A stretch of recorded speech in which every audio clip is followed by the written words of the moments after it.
Juan Davies, Chief Creative Officer at KCET and PBS SoCal, and I'm joined by the newsroom of KPCC and LAist on a daily reporter roundup. How is everyone? Well, Great. thanks.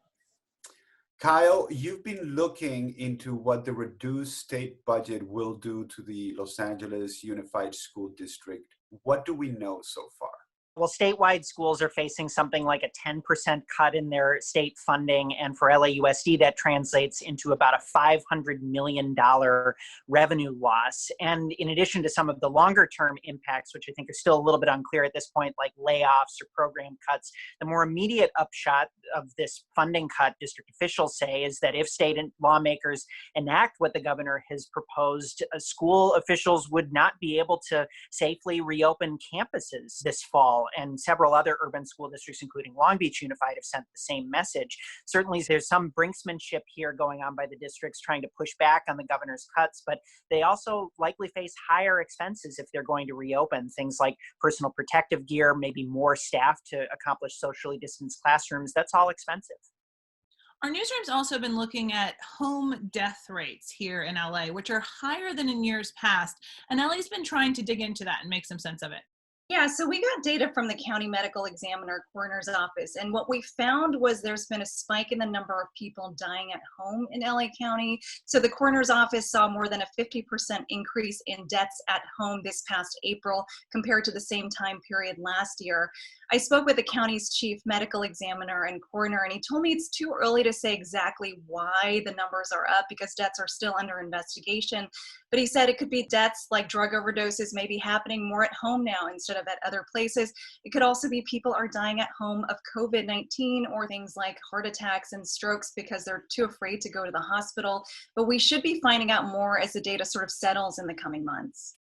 Matt Tinoco has been following for us the court case where a federal judge has ordered Los Angeles to relocate homeless people from underneath freeway overpasses.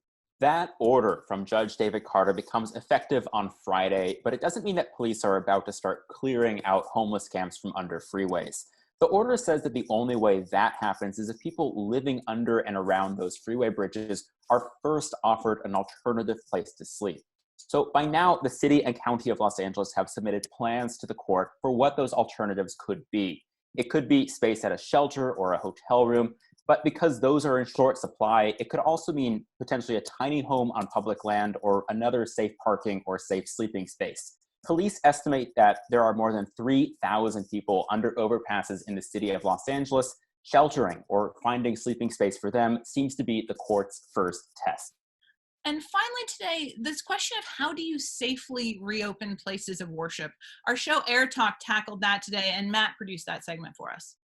Yeah, Adrian, this discussion sort of stems from a couple of letters, actually. One that the U.S. Justice Department sent Governor Gavin Newsom on Tuesday saying that California's reopening protocols potentially discriminate against people's religious faith, and the other being one signed by hundreds of churches pledging to reopen for worship for the last weekend of this month. So it's a discussion that's really going on right now heavily in faith communities across Southern California. And on Air Talk today, we asked local faith leaders to share what it would take to reopen their congregations. And one thing that stuck out among concerns we heard about making sure congregants maintain physical distance and that worship spaces are cleaned and sanitized was the potential for the use of music and particularly singing to change during services. And it's, of course, such an integral part of many different types of worship. We heard from a choral leader in Long Beach who said while he and his fellow musicians have been able to go pre-record the music they'd otherwise perform live, he worries that choral sections in a lot of different congregations might not be able to sing anymore because of the risk of spreading the virus. Matt, I'm curious, are there divergent and opposing views within, faith communities and leaders about this issue? From those that we heard today, the bottom line was they would all need to figure out ways to keep distance, obviously, and clean up spaces. There were some concerns about churches where you have different groups of kids and adults, the possibility of separating them. But I was glad to hear that everybody seemed to be on the same page as far as physical distancing, issues with singing, and just keeping worship spaces clean as kind of the big three issues that we heard in our segment today. Well, thank you so much to all of you at the KPCC and LAist newsroom, and thank you for tuning in. Be healthy, take care of your family, and we will see you tomorrow.